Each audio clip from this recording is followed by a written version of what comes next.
일단 보시는 화면이 조금 달라졌죠. 네. 자, 화면은 달라졌는데 시장은 아직은 조금 위축되어 있는 것이 현실인 것 같습니다. 길다면 길고 짧다면 짧은 설 연휴가 끝났습니다만 금융시장은 이제 요동을 치기 일보 직전입니다. 사실 주식시장이 굉장히 민감한 편인데요. 이 C의 공포라는 것이 확산되고 있죠. 신종 코로나 이야기입니다. 많이 들으셨겠지만 이것이 이제 확산되는지의 여부는 아직 불분명합니다. 하지만 중국에서는 춘제 연휴 기간 동안 확진자 수와 그다음에 사망자 수가 늘어났고 해외에서도 추가 환자 수가 나타났다고 이야기들이 전해지면서 금융시장이 일단은 출렁거렸습니다. 미국 뉴욕 증시는 하락했는데요. 당연히 하락했겠죠. 여행주, 카지노주, 항공주 이런 관련 기업들이 직격탄을 받았고요. 소비가 위축되면은 그것이 다시 또 악순환이 될 가능성 때문에 유가가 급락하면서 정유 관련 기업들의 주가도 많이 떨어졌습니다. 자, 일단은 당사국인 중국의 지표를 먼저 확인해야 되는데 마켓 키워드 잠깐 보시죠. 자, 중국 지수가 춘제 직전에 바로 급락을 했어요.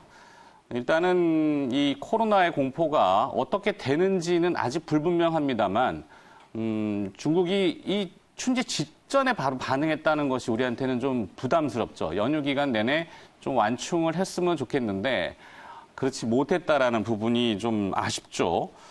글로벌 트레이더들은 중국의 이제 GDP가 이 코로나 바이러스의 영향을 받을 것이다라는 것을 가격에 반영시키기 시작했습니다. 그래서 중국의 주가가 급락했고요. 제일 중요한 부분이 사실은 이 달러 위안화 환율인데요. 공포가 확산되는지의 여부는 환율입니다. 사실 주식시장은 좀 민감하게 출렁거릴 수 있지만 환율이 같이 움직여버리면은 그것은 좀 차원이 다른 위험이 될 수가 있어요. 특히 글로벌 달러 이야기가 되겠고요.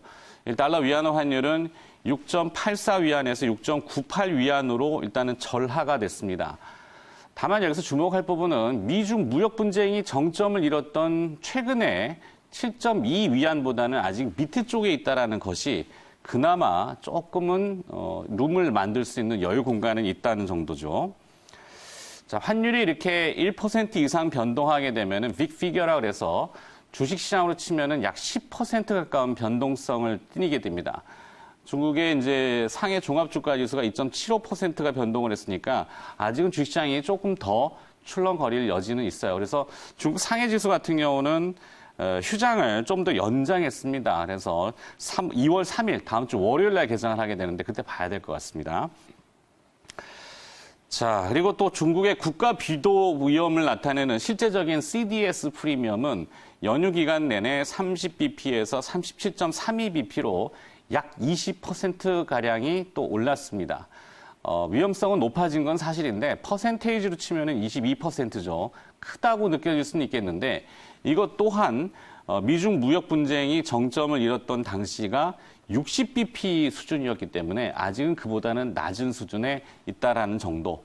이렇게 중국의 당사국이 금융 지표가 물론 위험을 나타내고 있긴 합니다만 그렇게 많이 지금 쏠리고 있지 않다라는 부분 그리고 또 중국의 지표보다는 글로벌 달러라고 하는 것이 우리한테는 더 중요하죠. 달러 인덱스라는 부분을 잘 봐야 될 텐데요. 지금 97bp 중반대입니다. 만약에 100bp라든지 100포인트라든지 이런 쪽으로 흘러가게 되면은 조금 그 얘기는 달라질 것 같습니다. 그래서 오늘 시장 개장하고 글로벌 달러의 흐름과 그다음에 나머지 경제 지표들의 흐름도 같이 동반해서 판단해가지고 냉정하게 시장을 또 들여다봐야 되겠죠.